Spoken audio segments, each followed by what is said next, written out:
அசத்தலான பேச்சாளராக anchoring and public speaking பயிற்சி பட்டறை ஜூலை 9 முதல் நேரடி மற்றும் இணைய வழி வகுப்புகள். தொடர்புக்கு 7388824242. திண்டுக்கல் மாவட்டத்தில் பல ஆண்டுகளுக்கு பின் தூய்மை பணியாளர்களுக்கான குறை தீர்வு கூட்டம் மாவட்ட ஆட்சியர் அலுவலகத்தில் இன்று காலை 11 மணிக்கு நடைபெற்றது.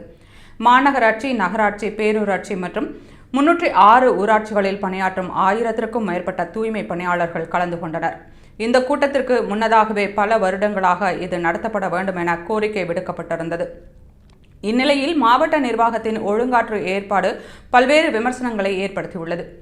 கூட்டரங்கில் போதிய இருக்கை வசதி, குடிநீர், அடிப்படை தேவைகள் இல்லாததாலும், தகவல் இல்லாமல் கூட்டம் நடத்தப்பட்டதாலும் தூய்மை பணியாளர்கள் தரையில் மற்றும் ஜன்னல் ஓரங்களில் அமர்ந்திருந்தனர். சிலர் நின்றபடியே மனுக்களை எழுதி சமர்ப்பித்தனர். முக்கியமாக காலை 11 மணிக்கு தொடங்கிய கூட்டத்திற்கு 12 மணி வரை மாவட்ட ஆட்சியர் வராதது பணியாளர்கள் மத்தியில் அதிருப்தியை ஏற்படுத்தியது. மேலும் அவர்கள் வழங்கிய மனுக்களை அதிகாரிகள் படித்து பார்க்காமலும் நேரடியாக கேட்காமலும் இருந்தது குற்றச்சாட்டாக முன்வைக்கப்பட்டது.